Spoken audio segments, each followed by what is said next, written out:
This is the round ahead. Thanks to Coles, Sarah Olle back with Chad Wingard and Josh Gabelich as we get straight into round 18 action. So let's bring up the fixture and see how it is shaking out on Thursday.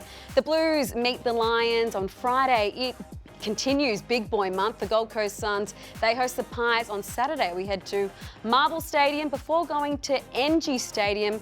Richmond and Essendon, they lock horns at the MCG. And then it's over to the West. The Dockers meeting Hawthorn on Sunday. The action continues at the MCG. Then it goes cross town to Marvel Stadium. Can the Swans keep those faint finals hopes alive? And then it is over to Adelaide Oval. Port Adelaide hosting the West Coast Eagles. But it all kicks off on Thursday night at Marvel Stadium. Carlton hosting the Brisbane Lions. Thanks to Coles and Josh. A Lion who was building nicely into this season is Zach Bailey, fresh off a 5-goal performance. How good was he on Saturday night, Sarah, at the Gabba? I think this guy's become one of their most impactful players. Aside from Logan Morris, he's kicked the most goals this year, and it was one of the best individual performances of the season across the entire competition. And it wasn't just the 5 goals, it was the way he kicked the 5 goals. I don't think there's a better running goal kicker in the competition. Look at him here. He's just so clinical with the way he finishes it. Premiership plays, race past 150, and I think in 2026 we're going to be talking about Zach Bailey a lot because he is a free agent. There's going to be a lot of clubs coming for him. He's a Darwin boy. He's from the Northern Territory. He did board at Prince Alfred in South Australia. He's got ties everywhere. I know there are a lot of Victorian clubs into him as well, but I just think he could prove to be the difference again in September. Is he in all-Australian form? He's never got that blazer. Yeah, it's a good question. It's a good question. I think he had a bit of a patchy middle part of the season. He was fast out of the blocks, but who knows? If he flies home, he could be well and surely in a blazer by the end of August. Yeah, we might need to measure him up. On the Carlton side of the equation, there's a big unknown when it comes to ruckman Tom de Koning. He's got a big decision to make about his future, Chad. Will he, won't he leave and go to St Kilda? What we do know, though, it looks like it's impacting his form on the field. I mean, put yourself in his shoes. How tough is it? Yeah, well, not just his form, but the whole team's not playing up to the standard that they expect. And you think about someone who's probably on the other end is having the same kind of situation is Wingard Miller.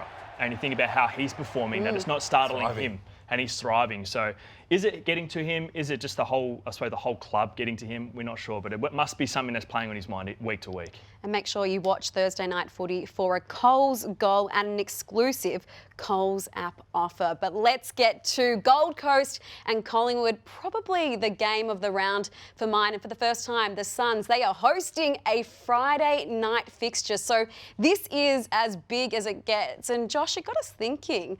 The last time these two sides played a game of this magnitude was probably back in 2014, and it's infamous for one reason, and unfortunately one reason only. Yeah, it's the Brent McCaffer tackle on Gary Ablett, who was on course for another Brownlow medal.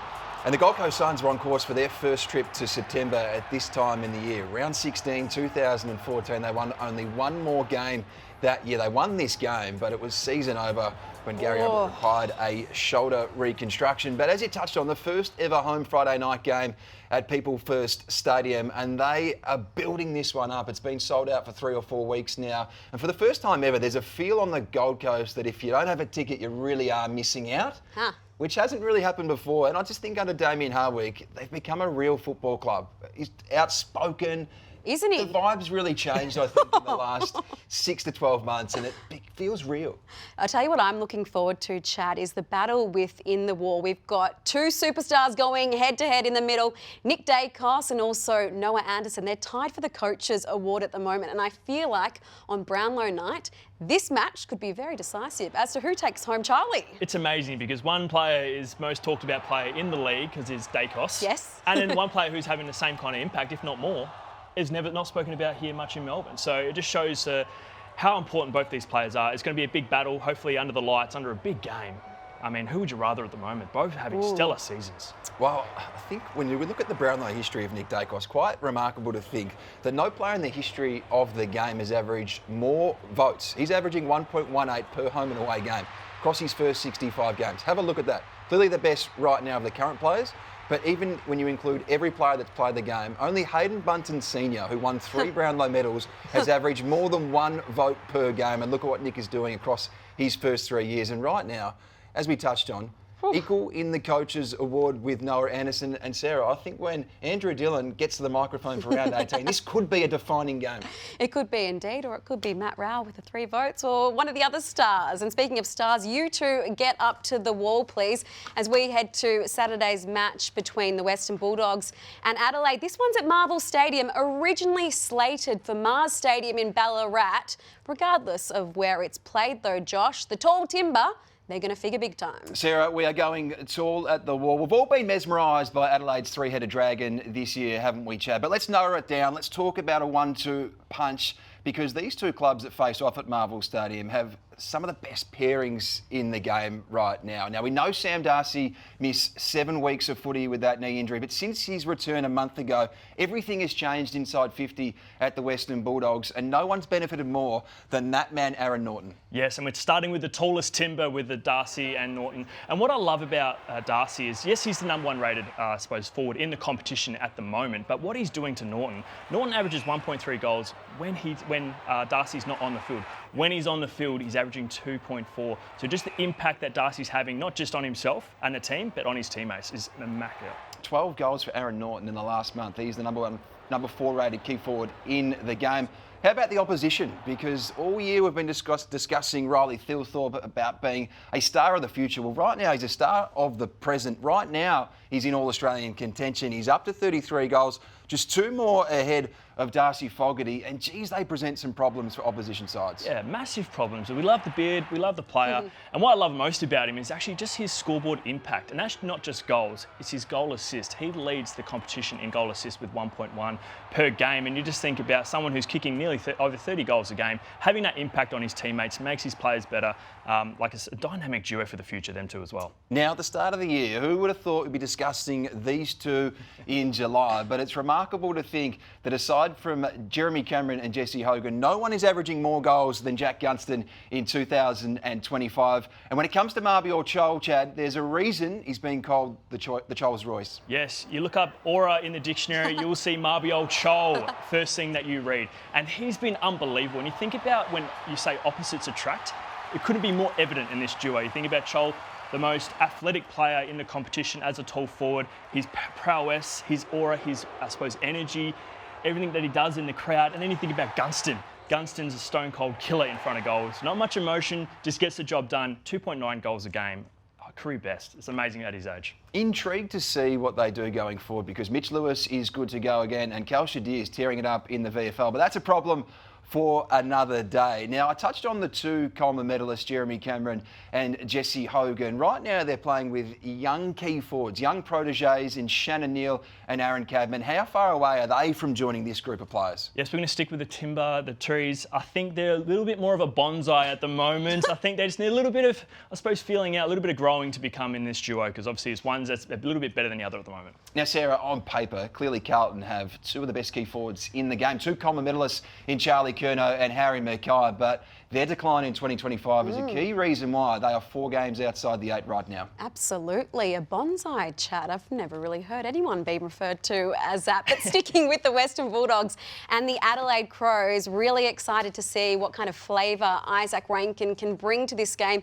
He's fresh off 5 goals against the D's, and Josh, I guess his role in this match even more important given the injury to Josh Rochelle and the unknown about when he'll be back in Matthew Nick's side. Well, the feel right now, Sarah, is that he might not play again in the home and away season. He had surgery yesterday on his knee, and you're right, Isaac Rankin becomes even more important, as does Jordan Dawson, of course. But when you think of the role that they're asking of Isaac Rankin at the moment, it's forward of centre, it's goals, and geez, Chad, he kicked them in every different way on Sunday at the Adelaide Oval, didn't he? Yeah, and he's a freak. And I think it's going to hurt him a little bit, because as a player of his calibre, you want to have a bit of a mixture. You don't want to be stuck in the forward line, because if the ball's not coming down there, you're kind of wasting his talent. So for me, wherever the ball is, put him, because that's how much of an impact he can have. Let's head to NG Stadium. That's where the Giants are hosting Geelong. And this is a bit of a peculiar one. Adam Kingsley's side well and truly have the wood over Chris Scott's. In their last encounters, the Giants have won 6 from 8, and that includes, Chad, the last 3 games. And look at them there, just peering down on those little putty cats. I mean, if you're the Giants, how much confidence does it give you going into this match, knowing that you've really got their measure? Yeah, a lot of confidence. I mean, the one that's have the most confidence, Hogan. I mean, he kicked 7 and 22 last time out against Geelong and has a real, I suppose, grip on the Geelong, kettle down there. So, yeah, like I said, plenty to play for. Whitfield's 250th. Great game. I mean, I think it's the game of the round as well. So 7 goals the last time they met, but Josh, he didn't travel west. Jesse Hogan. Is he going to play in this match at NG Stadium? Well, he faces a fitness test tomorrow, Sarah, so wait and see if he gets up for that one. Lachie Whitfield's missed the past 2, but he's good to go for game 250, and he just becomes the 3rd Giant ever to reach that milestone. And when you consider Gold Coast have never had anyone play 250 games despite starting a year earlier, it does sum up a little bit the culture that they've built at GWS and how successful they've been. I know they haven't won a premiership, but they have been very close in the past. And when it comes to Lachie Whitfield, picked one back in 2012, had lots of opportunities to come back to Victoria. He's a Peninsula boy, but he is a all-time great of Greater Western Sydney now when you consider he's a 2-time Kevin Sheedy medalist, a 2-time All-Australian, and really for the past 6 or 7 years, he has been one of the best halfbacks in the game. And Chad, I dare say you've crossed past him a bit during your time on the field. Yeah, definitely. And he's one of the guys similar to like a Sinclair. You have to almost play like a forward that's a defensive role on him because he has that much impact. And you've got to make sure you burn him the other way and if you tire him out, because he's got one of the most elite engines in the game. So he's a player that I'm glad that I'm retired. I don't have to chase him around anymore.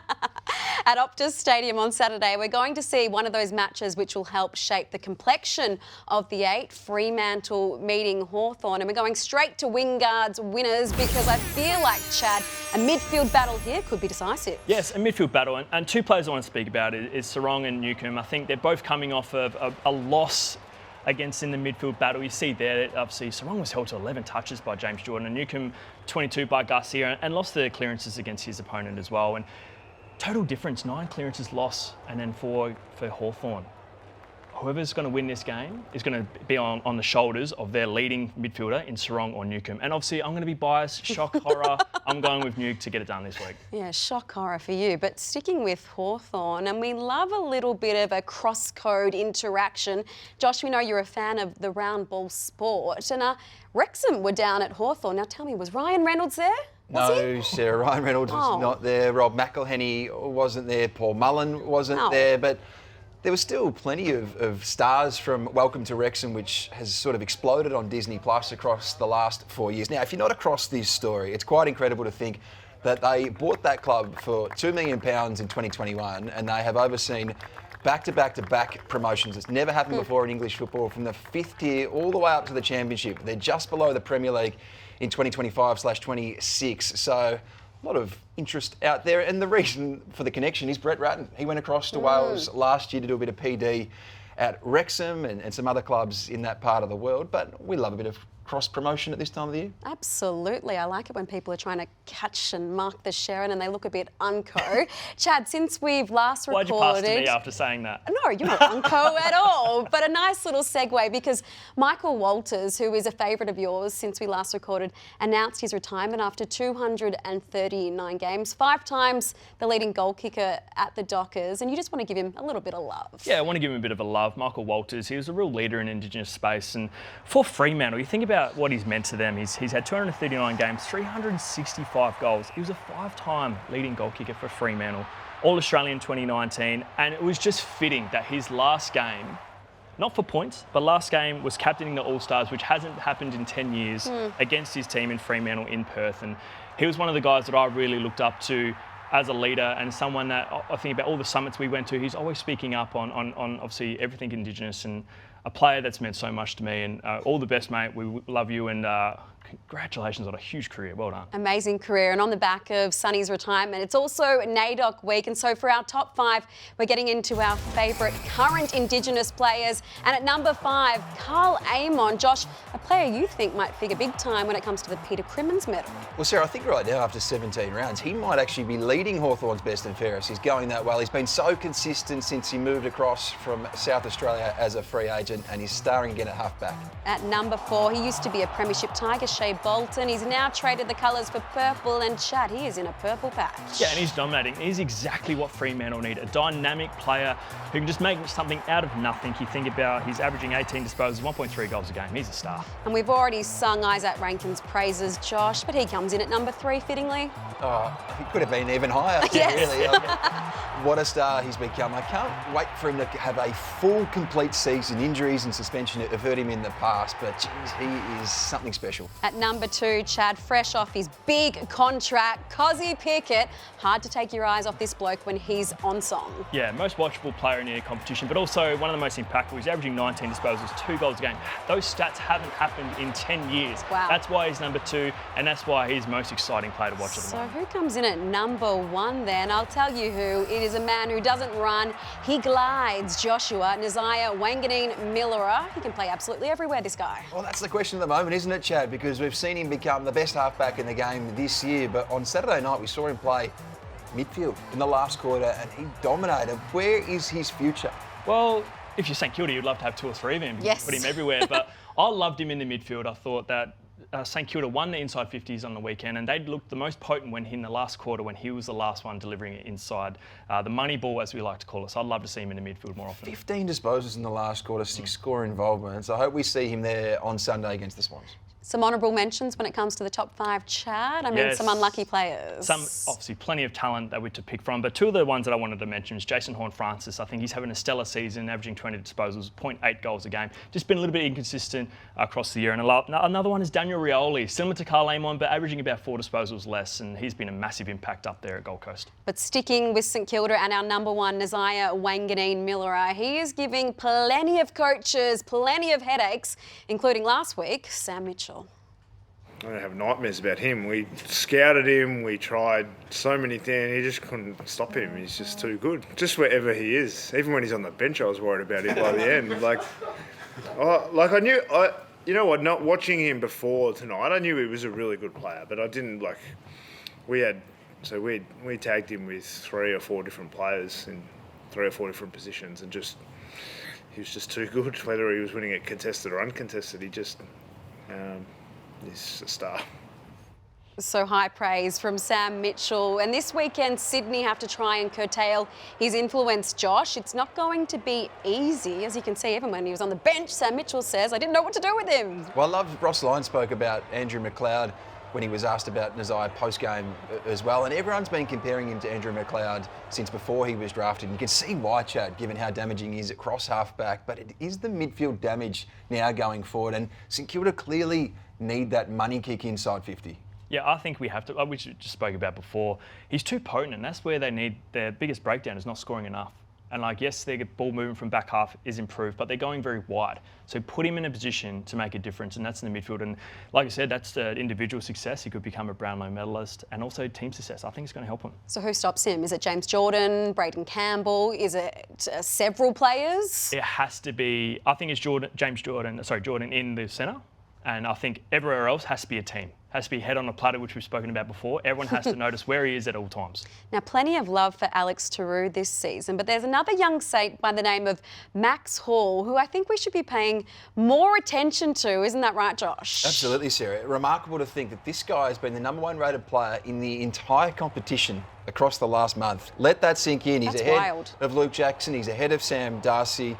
Since round 14, he's played all 16 games this year. This is a guy that was taken in the mid-season rookie draft out of the Box Hill Hawks last year, didn't play any senior footy, cemented a spot across the pre-season. Ross Lyon really did become enamoured with him across the summer, and now you can see why. His last month, Chad, has been extraordinary, and I just feel like they've found one here. I mean, there's been so much focus on Nasiah, on Mateus Filippo, but geez, wouldn't that be a free hit out of the mid-season rookie draft? Yeah, and I played with him at Box Hill, and he's playing far beyond what he was doing at that level. And it just shows that some players are harder to scout because they're better when they're in the AFL system. And he's a player that is like that. He dominates. He had 27 and 3 on the weekend. Looked far and above one of their best players as well. There's a reason why he won't be going back to the farm, the family farm in Yea, 10,000 acres. He worked with his grandfather on that farm before he was drafted. Yeah, not for he some won't be going time. back anytime soon, sorry. Just when it comes to Sydney, the next month for them, so St Kilda, North Melbourne, the Giants and Essendon, they're in 10th Is there a little mini pulse there? Do we think potentially this next month could see them set up for unimaginable, really, tilt towards the finals? Well, the door's ajar right now, isn't it? When you consider what they've done across the last fortnight, and clearly Errol Goulden's been a key reason why in the last 3 weeks since he returned. But they have so many winnable games there, so they need to bank them all if they're going to still be in contention come August. On Saturday night, Richmond meet the Bombers, I should say. Got a little loss there, but someone who won't be getting lost on the big stage is the veteran Nick Vlosten, who plays game 250. So congratulations to the 3-time Premiership Tiger. On the other end, though, the Tigers could have someone playing their first game, Josh. Taj Houghton, we've been hearing about him for the best part of a year. Will we see him on Saturday? Well, early last year, Sarah, he looked like a top 5 pick. Then he did his ACL in May. He slipped all the way down to 12. And Richmond feel like they've got a steal with this guy. They've been really patient with his recovery from a knee reconstruction. Now played 3 games at VFA level. Looked great first up. Looked even better second up. And on Sunday, he starred down at Cardinia Park against Geelong. So he is good to go. They resisted the temptation last week to bring him back in. Now he gets the opportunity to make his debut on a night where they celebrate an all-time great in Nick Vlosten. So it could be the start, they hope, for another club great.